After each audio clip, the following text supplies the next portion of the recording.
ನಮಸ್ತೆ ಸ್ನೇಹಿತರೆ, ವಧು ಸೀರಿಯಲ್ನ 3ನೇ ಎಪಿಸೋಡ್ಗೆ ಸ್ವಾಗತ. ಮದುವೆ ಮನೆಯಿಂದ ಸಾರ್ಥಕ್ ವಧು ಕೈ ಹಿಡ್ಕೊಂಡು ಹೊರ ಕರ್ಕೊಂಬರ್ತಾನೆ. ನೆನ್ನೆವರೆಗೂ ನಮ್ಮಿಬ್ಬರಿಗೂ ಪರಿಚಯನೇ ಇರಲಿಲ್ಲ, ಆದರೆ ಇವತ್ತು ನನ್ನಿಂದ ನಿನಗೆ ತುಂಬ ತೊಂದರೆ ಆಗ್ತಿದೆ ಅಂದಾಗ ಮತ್ತೆ ವೆನ್ಯೂ ವಿಷಯದಲ್ಲಿ ಸಮಸ್ಯೆ ಆಯ್ತಾ ಅಂತ ವಧು ಗಾಬರಿ ಆಗ್ತಾಳೆ. ಆವಾಗ ಸಾರ್ಥಕ್ ಡಿವೋರ್ಸ್ ಕೇಸ್ ವಿಷಯ ಹೇಳಿ ಪ್ರಿಯಾಂಕಾಗೆ ಕಾಲ್ ಮಾಡಿ ವಧು ಜೊತೆ ಮಾತಾಡಿಸ್ತಾನೆ. 20,000 ಅಡ್ವಾನ್ಸ್ ಕೊಟ್ಟು ಕೇಸ್ ತಗೊಂಡಿದ್ದಕ್ಕೆ ಕನ್ಫರ್ಮೇಷನ್ಗೆ ಇರಲಿ ಅಂತ ಹೇಳ್ತಾನೆ.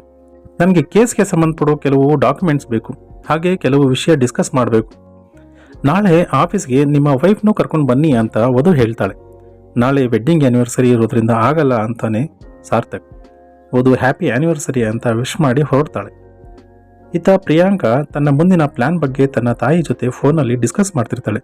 ಸಚಿನ್ಗೆ ತಂದೆ ತಾಯಿ ಇಲ್ದಿರೋದ್ರಿಂದ ಮದುವೆ ಮುಗಿದ ಮೇಲೆ ಮದುಮಕ್ಕಳು ಹುಡುಗಿ ತವರ್ ಮನೆಗೆ ಬರ್ತಾರೆ. ಅಲ್ಲೇ ಮನೆ ತುಂಬಿಸ್ಕೊಳ್ಳೋ ಶಾಸ್ತ್ರ ಮಾಡ್ತಾರೆ. ಇತ್ತ ಪ್ರಿಯಾಂಕಾಗೆ ಅತ್ತೆ ವೆಡ್ಡಿಂಗ್ ಆ್ಯನಿವರ್ಸರಿಗೆ ನೆಕ್ಲೆಸ್ ಗಿಫ್ಟ್ ಕೊಡ್ತಾರೆ. ಪ್ರಿಯಾಂಕಾ ಪಾರ್ಟಿ ಓಕೆ, ಆದರೆ ನಾನು ಸಾರ್ಥಕ್ ಚೆನ್ನಾಗಿರ್ಬೇಕಾದ್ರೆ ದೇವ್ರ ಆಶೀರ್ವಾದ ಬೇಕಲ್ವಾ, ಅದಕ್ಕೆ ಸತ್ಯನಾರಾಯಣ ಪೂಜೆ ಮಾಡಿಸೋಣ ಅಂದಾಗ ನಿಮ್ಮಿಬ್ಬರ ಮಧ್ಯೆ ಎಲ್ಲ ಸರಿ ಇದೆಯಲ್ವಾ ಅಂತ ಕೇಳ್ತಾರೆ. ಇದನ್ನ ಪೂಜೆ ಆದ್ಮೇಲೆ ಮಾತಾಡೋಣ ಅಂತ ಅತ್ತೆಗೆ ಏನೋ ಸರಿ ಇಲ್ಲ ಅನ್ನೋ ಅನುಮಾನ ಬರೋ ಥರ ಹೇಳ್ತಾಳೆ ಪ್ರಿಯಾಂಕಾ. ವಧು ಮನೆಯಲ್ಲಿ ಅಮೆರಿಕಾಗೆ ಹೋದ್ಮೇಲೆ ಹೇಗೋ ಏನೋ ಅಂತ ಗಾಬರಿಯಲ್ಲಿದ್ದ ತಂಗಿಗೆ ವಧು ಸಮಾಧಾನ ಮಾಡಿ ರೂಮ್ಗೆ ಕಳಿಸ್ತಾಳೆ. ಸಹನಾ ಬಂದಾಗ ಸಚಿನ್ ಬ್ಯಾಂಕ್ ಅಕೌಂಟು ಹೋಲ್ಡ್ ಆಗಿರೋ ಬಗ್ಗೆ ಫೋನ್ನಲ್ಲಿ ಮಾತಾಡ್ತಿರ್ತಾನೆ. ಸಚಿನ್ ಗಮನ ಎಲ್ಲ ಸಹನಾ ಒಡವೆ ಮೇಲೆ ಇದೆ. ಸಹನಾ ಹಾಕಿರೋ ನೆಕ್ಲೆಸ್ ನೋಡಿ ಇದ್ರ ಬಗ್ಗೆ ನನ್ಗೆ ಯಾವಾಗಲೂ ಹೇಳಲೇ ಇಲ್ವಲ್ಲ ಅಂದಾಗ, ಇದು ಪಕ್ಕದ ಮನೆ ಕಮಲಾ ಆಂಟಿದು, ನಾಳೆ ವಾಪಸ್ ಕೊಡಬೇಕು ಅಂತಾಳೆ. ಚಿಕ್ಕಮ್ಮ ವಧು ಹತ್ರ ನೀನು ಮುಹೂರ್ತ ಟೈಮ್ಗೆ ಮಂಟಪದಲ್ಲಿ ಇರಲಿಲ್ಲ ಅಲ್ವಾ, ಅದಕ್ಕೆ ಮದುವೆ ನಾವು ಅನ್ಕೊಂಡಾಗೆ ಚೆನ್ನಾಗಿ ಆಯ್ತು ಅಂತ ಹೇಳ್ತಾರೆ. ಮರುದಿನ ಸಾರ್ಥಕ್ ಮನೆಯಲ್ಲಿ ಸತ್ಯನಾರಾಯಣ ಪೂಜೆಗೆ ರೆಡಿಯಾಗಿದೆ. ಪ್ರಿಯಾಂಕಾ ಹತ್ರ ಅವಳ ತಾಯಿ ಇವಾಗ ಯಾಕೆ ಪೂಜೆ ಅಂತ ಕೇಳಿದ್ರೆ, ಪಟಾಕಿ ಹೊಡೆಯೋ ಮುಂಚೆ ಪೂಜೆ ಆದ್ರೆ ಚಂದ ಅಲ್ವಾ, ಅದಕ್ಕೆ ಅಂತ ಹೇಳಿ ನಗ್ತಾಳೆ. ವಧು ಚಿಕ್ಕಪ್ಪನ ಮಗಳು ದಿಶಾನ ಸ್ಕೂಲ್ಗೆ ಡ್ರಾಪ್ ಮಾಡೋಕೆ ಹೊರಟಾಗ ಪಕ್ಕದ ಮನೆ ಕಮಲಾ ಆಂಟಿ ಮನೆ ಹೊರಗೆ ಲಗೇಜ್ ಇಟ್ಕೊಂಡು ಎಲ್ಲಿಗೋ ಹೊರಟಿರ್ತಾರೆ.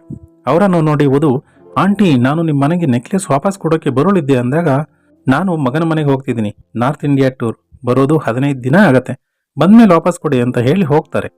ಇದನ್ನ ಸಚಿನ್ ಕೇಳಿಸ್ಕೊತಾನೆ. ಸಾರ್ಥಕ್ ಮನೆಯಲ್ಲಿ ಪೂಜೆ ನಡೀತಿದೆ. ಪೂಜೆ ಮಧ್ಯದಲ್ಲೂ ಪ್ರಿಯಾಂಕಾ ಡಿವೋರ್ಸ್ ಬಗ್ಗೆ ಕೇಳ್ತಾಳೆ. ಇತ್ತ ವಧು ತಾಯಿ ಅವಳಿಗೆ ಒಬ್ಬ ಹುಡುಗನ ಫೋನ್ ನಂಬರ್ ಕೊಟ್ಟು ಇವತ್ತೇ ಹುಡುಗನ ಜೊತೆ ಮಾತಾಡು ಅಂತಾರೆ. ಪೂಜೆ ಆದ್ಮೇಲೆ ಪ್ರಿಯಾಂಕಾ ಅತ್ತೆ ಹತ್ರ ಮಾತಾಡೋಕೆ ಬರ್ತಾಳೆ. ಮದುವೆಯಾಗಿ ಇವತ್ತಿಗೆ 1 ವರ್ಷ ಆಯ್ತು, ಆದರೆ ನಾನು ಸಾರ್ಥಕ್ ಒಂದಿನೂ ಸಂಸಾರ ಮಾಡಿಲ್ಲ. ಸಾರ್ಥಕ್ಗೆ ಇಂಟ್ರೆಸ್ಟ್ ಇದೆಯೋ ಇಲ್ವೋ, ಏನಾದರೂ ಪ್ರಾಬ್ಲಮ್ ಇದೆಯಾ ಒಂದೂ ಗೊತ್ತಿಲ್ಲ. ಡಾಕ್ಟರ್ ಹತ್ರ ಹೋಗೋಣ ಅಂತ 6 ತಿಂಗಳಿಂದ ಹೇಳಿದ್ರು ಕೇಳ್ತಿಲ್ಲ. ಇವತ್ತು 4 ಗಂಟೆಗೆ ಡಾಕ್ಟರ್ ಅಪಾಯಿಂಟ್ಮೆಂಟ್ ಸಿಕ್ಕಿದೆ, ಆದರೆ ಸಾರ್ಥಕ್ ಬರ್ತಾನೋ ಇಲ್ವೋ ಗೊತ್ತಿಲ್ಲ ಅಂತಾಳೆ. ಅದಕ್ಕೆ ಯಶೋಮತಿ ಅವರು, ನೀನು ಇಷ್ಟೊಂದು ಬೇಜಾರಾಗಬೇಡ, ನಾನು ಸಾರ್ಥಕ್ ಹತ್ರ ಮಾತಾಡ್ಲಾ ಅಂದಾಗ, ನೀವು ಸಾರ್ಥಕ್ಗೆ ಈ ವಿಷಯ ಹೇಳಬಾರ್ದು ಅಂತ ಪ್ರಾಮಿಸ್ ಮಾಡಿಸ್ಕೋತಾಳೆ. ಯಶೋಮತಿ ಅವರು ಸಾರ್ಥಕ್ ಹತ್ರ ಬಂದು ಎಲ್ಲಿಗೂ ಹೋಗ್ಬೇಕು ಬಾ ಅಂತ ಕರ್ಕೊಂಡು ಹೋಗಿ ಕಾರ್ ಹತ್ತೋಕೆ ಹೇಳ್ತಾರೆ.